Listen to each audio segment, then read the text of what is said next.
Alright, are you ready to go? Yeah. Okay, 5, 4, 3, 2, 1. Battle of Troy, all started when Helen was taken from Menelaus, who was Agamemnon's brother. When Menelaus was aware of the rape, he came to Agamemnon at Messina, and begged him to muster an army against Troy and raise leagues and priests. And he sent a herald to each of the kings, reminding him of the oaths which they had sworn, warning them to the safety of each other. Being the good brother and person Agamemnon is, he gathered an army in order to protect his brother's wife Helen. Many of the kings were forced to fight in battle because of the oath they agreed to previously. They so stated that potential suitors of beautiful Helen would protect Helen's future suitor. One king that was not part of this oath was Agamemnon. He was very selfless to put his reputation and life on the line when waging war on Troy. He had no obligation to wage a war on Troy, but being a good man, he chose to help his brother need his wife back. I personally believe that Agamemnon was correct in his decision to wage war on Troy, and I also believe that Achilles was selfish in his decision not to fight with Agamemnon and his army, but fight for himself against Hector, because he was so sour about the previous incident involving Slytherin. Sour. Gotcha. Alright. So, you still have 3 minutes. Is there anything you want to add to that? 2 minutes and 45 seconds.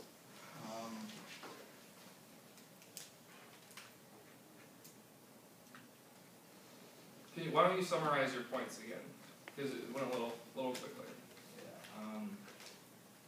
Yeah, so I saw that Achilles was being selfish because he didn't want to help Agamemnon and his army against Paris because he was just still upset about the whole incident with the slave girl.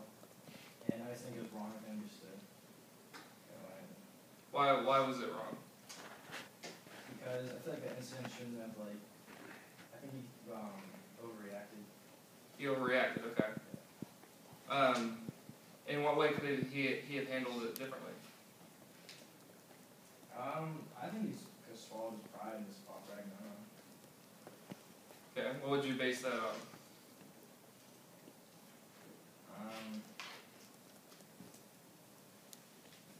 Now let's think about the society that they're involved in at this point. Yeah, he was a very, like, proud, so yeah, it's hard for him to, like, swallow his pride. Okay. So are there any points anybody on Gryffindor B would like to make involved with that? The hierarchy system, so like the chieftain faces the warrior, so should the warrior swallow his pride and listen to the chieftain, or should the chieftain And which one do you think that he should do? Which one do you think is proper in this context? In this context, I think the chieftain, because he is the higher ranking of the order. Okay. Juan, did you have something? Yeah, I want to add something. I just want to stress the fact that the reason why they went to Troy in the first place is because of the oath. That oath is very important as the reason why they are there. So just wanted to make that clear. And piggybacking on him, a lot of times Achilles mentioned in the Iliad about how they were there fighting for Agamemnon. Like, we are here just to win one of your petty battles, and it's not. Like, the one thing that's why they're there, that's what they're doing. It's they all swore on something, and they knew, hey, doesn't matter whose side we're on, we're going to be there for each other. So if right now Agamemnon is kind of getting a little bit bigger of a piece, it doesn't really matter because it was a fair share for everyone. We were there. It's a no. Okay. Alright, so now we have, Rose. and speak loudly so everybody can hear you. Okay, I'm Rose, and I have the military aspect of it, which we kind of went into yours, kind of. Okay, so Achilles, strive not further with the king, for no man who, by the grace of Jove, wields a scepter has the honor like Agamemnon. You are strong and have a goddess for your mother. Agamemnon is stronger than you, for he has more people under him. These wise words were spoken from Nestor, a man of counsel that everyone, including the arguing kings, could listen to. It exemplified the hierarchy that was established within their army. Agamemnon is referred to as a king of all in the Iliad on multiple occasions. He has the highest military rank among all the other chiefs. Agamemnon has strived to strengthen his armies with the conquest of other worthy kingdoms. As a result, other kings have followed his lead and fought for him loyally, because in the end, they all benefit from the raids. However, Achilles, who is a chief warrior of the same stature as others, sets himself up as equal or comparable to the King of Kings. Furthermore, he goes beyond that and insults his judgment throughout their journey to Troy and while they're stationed and fighting for an oath that has bound them to work together. On many occasions, Achilles challenges Agamemnon in front of his troops, his own troops. In a culture that respect for your elder and superiority is so rooted, it is justifiable for Agamemnon to go angry towards Achilles. That type of challenge is extremely disrespectful. This could parallel to how Jove responds to the insolence among other gods. Agamemnon similarly chastises Achilles for his impudence.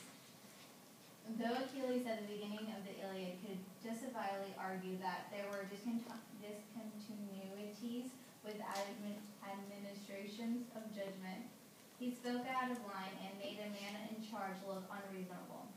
If Achilles would speak to Agamemnon with decorum, like everyone else under his rule, they would have come to a more peaceful solution.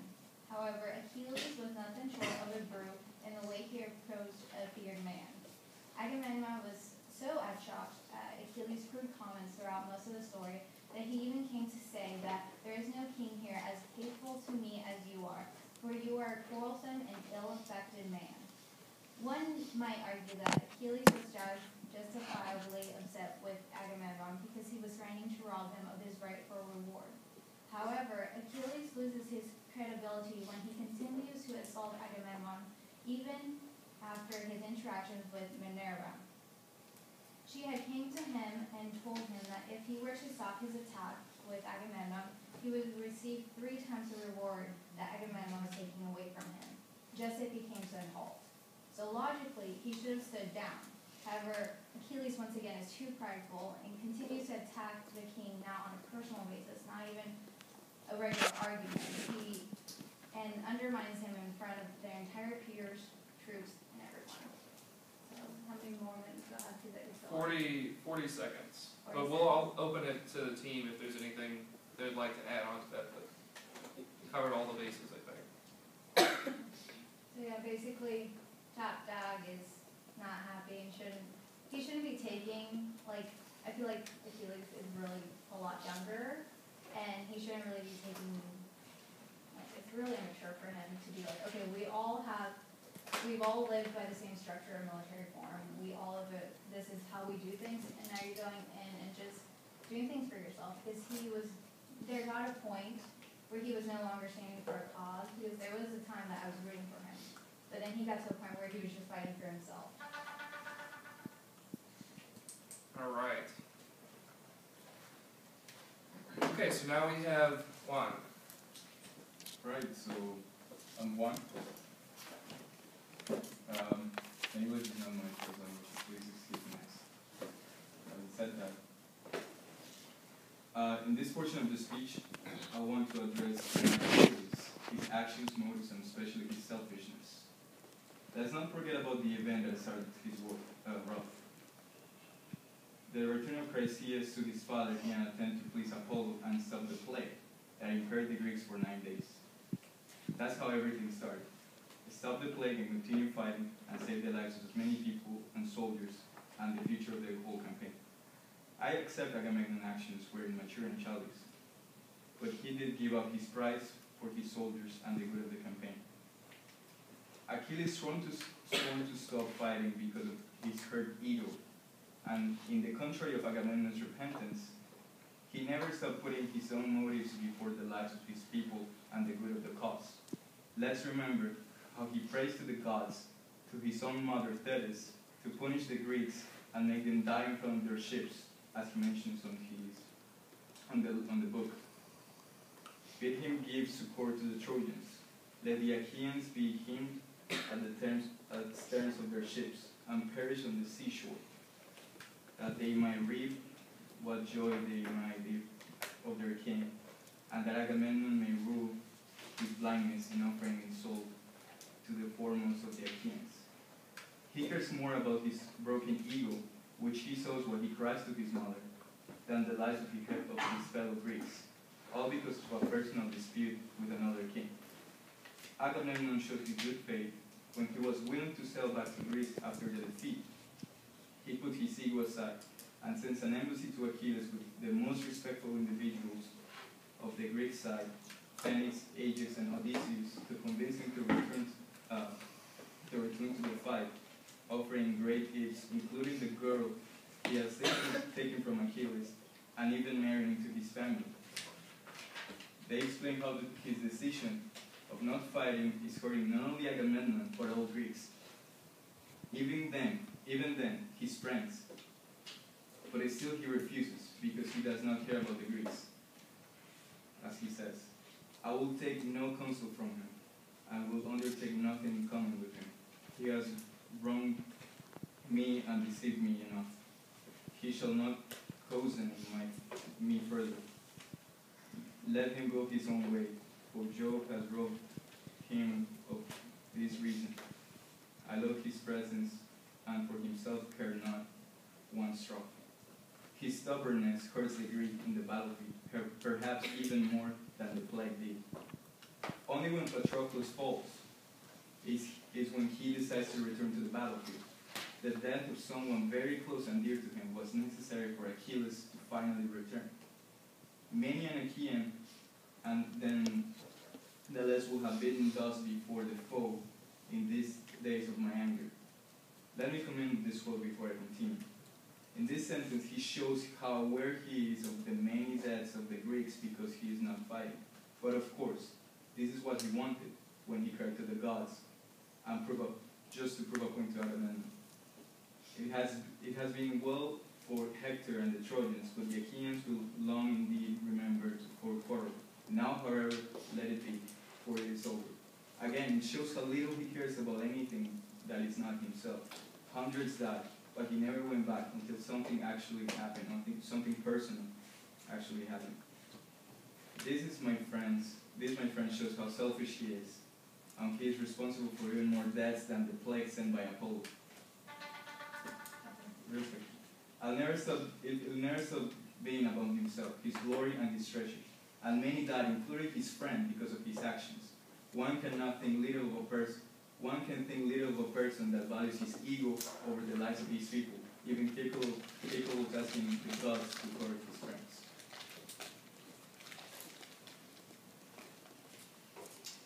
Okay. I'm Jacob, and I'm just basically going to talk about why Agamemnon was such a good king and a person overall. So, yes, Agamemnon did do some stuff that he probably shouldn't have. In some situations, he did not make the right choices and did not act as a king should have. But it is not fair to say he wasn't a good king. Countless times, Agamemnon thought of his troops before himself and weighed the options before making a decision. He was humble in many ways and commanding in even more.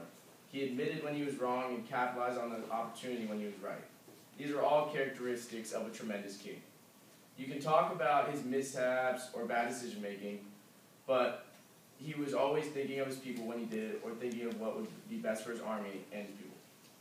Right from the start in Book 1, Agamemnon portrays some of the characteristics I have just described. For example, Nestor, when talking about the battlefield game plan, insists that Agamemnon allows those soldiers who do not want to fight to leave.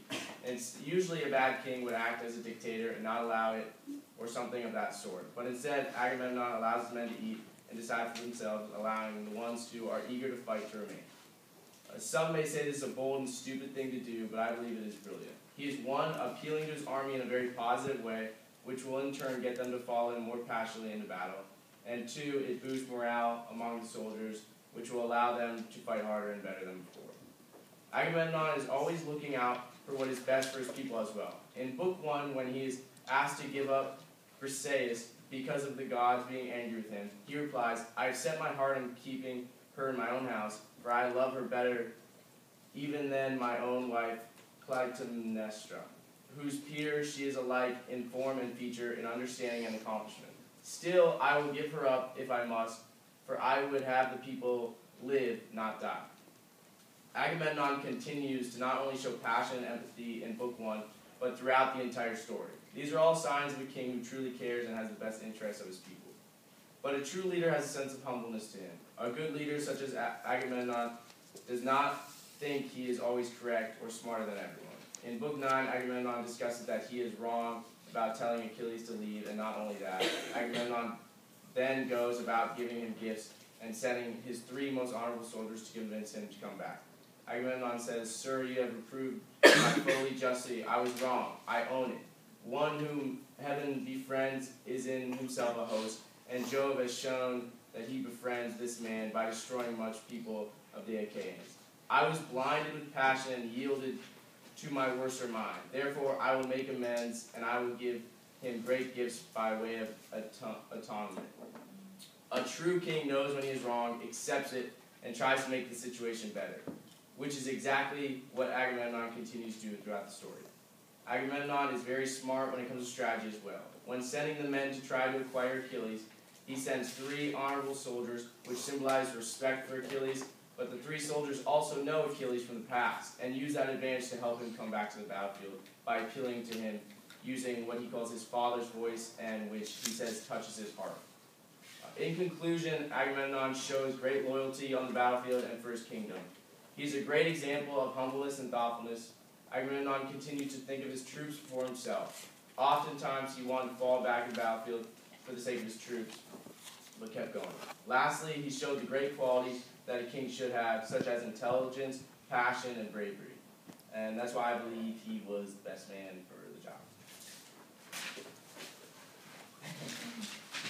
Very good.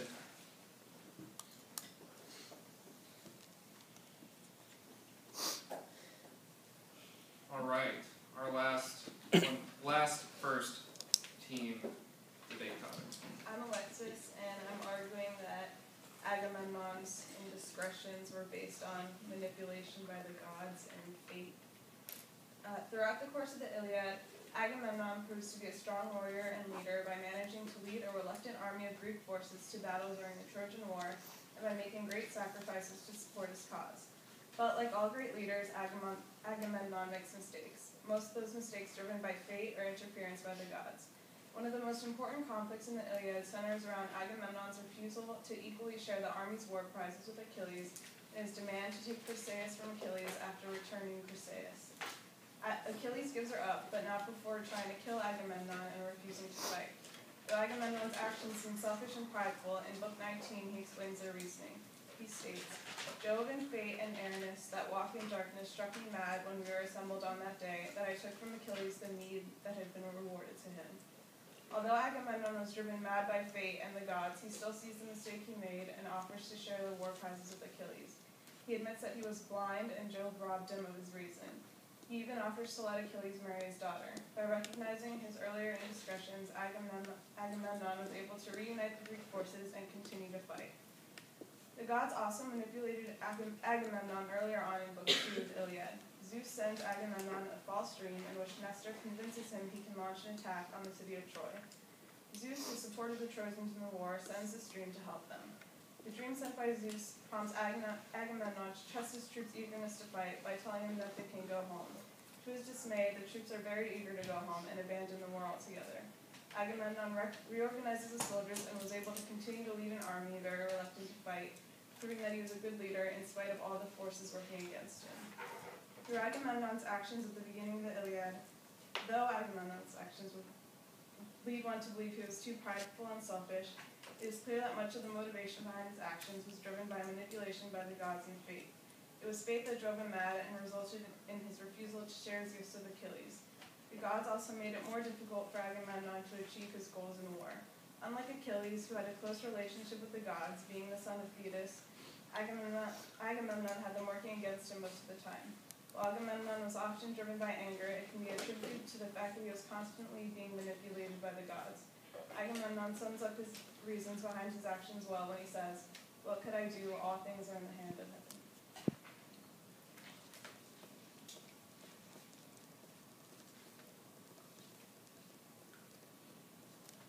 Okay, do we have any other points the team would like to make in that regard? That Agamemnon was manipulated by heaven and that he could not control his actions. Don't have any other evidence to back that up. Well, he was protected by the gods when Achilles was killed. Let's not forget, Athena came back and came down and saved him. And also What does that show? that they protect him and they kind of influence him a lot. Also the dream that was sent by Zeus, so he would attack in the wrong time, that made the lives of so many Greeks, and that discouraged the whole expedition. He said, let's go back after that happened. Let's go back, and then they convinced him to try to speak to Achilles and make it wrong, make it right. Okay. Anybody else? A little louder. Athena was sort of embodied reason, so when she came down to stop Achilles, it's sort of the physical reminder that, hey, the reason is more important than righteous indignation or anger. That's a good point. Okay, well I think that's about on time for Slytherin A. You guys have heard the arguments. Do we have a summary of those so far? If everybody has them written down, we'll be able to report on those later. I have a question on Safer. So are we like literally writing down all of our observations, like typing them, or do you want us to summarize it? Type your observations and summarize the points of the teams as a whole. Okay. Okay? Alrighty.